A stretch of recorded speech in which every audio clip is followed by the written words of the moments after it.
Elden Ring and Gotham Knights were my most anticipated games for 2022, and Elden Ring delivered, but for a lot of people, Gotham Knights didn't. We all know it had pretty average reviews, so I've dipped into this game this morning. I played 5-6 hours, and I'm here to tell you if it's worth playing in 2023. Now, most of you watching this might have already played this, but someone may stumble across this video and be interested in finding out if it's worth your time, is it worth your money.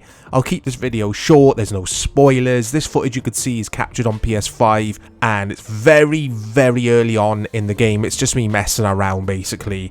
Yeah, so is this game worth your time and worth your money? Basically, guys, in a nutshell, not really.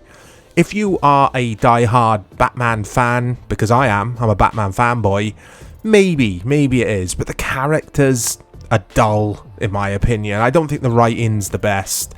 The story, so far anyway, remember I've only played a very short portion of the game, but so far it's not gripping me. And that's the main issue with this game. There's no intrigue, there's no excitement with everything. Everything just feels a little bit bland. Gameplay wise, it's fine. Combat's decent. I love jumping on the bike and taking that for a spin around Gotham City. And the city itself looks really good, looks really nice. It's picturesque. Picturesque isn't the right word, actually. It's very Gotham. So, lots of neon and smoky streets, and they've captured that pretty well. But Gotham feels really bland at the same time. It's really boring to walk around.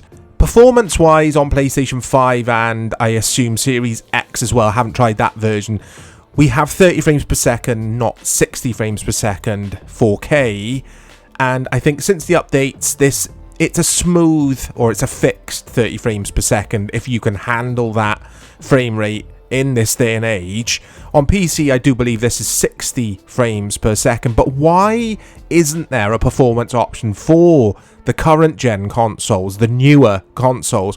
Because they could easily achieve 1080p 60 frames per second, again, with a performance mode in this game. So that's annoying. That is a bugbear of mine. And also, I feel that the whole RPG-like system and gameplay mechanic for Gotham Knights just doesn't really work, or at least it doesn't deliver so far from my experience, because I would have rathered something a little bit more linear and more interesting, with more going on under the hood, rather than just like this huge city but not really much to do in them. This is a theme with a lot of the developers now. They assume we all want these big, boring, soulless, empty open worlds, and a lot of us don't. I'd rather, like I say, a focused story with less places to visit but more to do within that environment. So that is a bugbear of mine. Some people out there will enjoy this open world and think it's absolutely fine.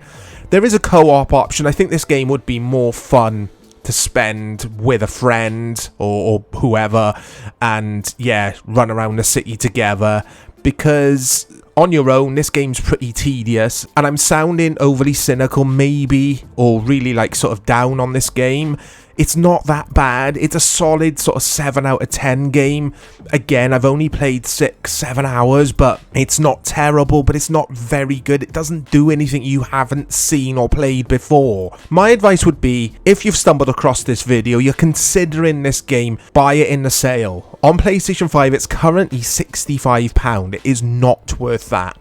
Is it worth 15-20 quid? Sure, definitely it is. But it's not worth... It's not even worth 40 or 50 quid in my opinion. So wait for a sale if you are a die-hard fan of the Batman universe. You need to know what happens in this story. You want to be playing it rather than just hitting up the YouTube videos to find out. Then maybe it's worth your time. But again, I stress, not at £65. It is not worth that, in my opinion. So is Gotham Knights worth playing in 2023? No, I don't think it is. Not in its current state. I don't think they're going to do much with this game now. It's been around for nearly a year. Performance wise, on the consoles, or on the PS5 at least, it's fine. I haven't come across anything game-breaking. This game is what the review said. It's fine, it's okay. It's not going to live long in a memory like Arkham Asylum did when that first launched, and Arkham City. I even think Arkham Knights is a decent game. I think it's better than this. So yeah, that is my opinion, guys. That's what I think on Gotham Knights. Let me know in the replies what you think of this game if you played a lot of it. Does it open up and get a lot better? I know I've only poured a few hours into it so far, but usually I know 4 or 5 hours into a game, I know if it's going to grab me or not, and this so far isn't. I'll speak to you all soon.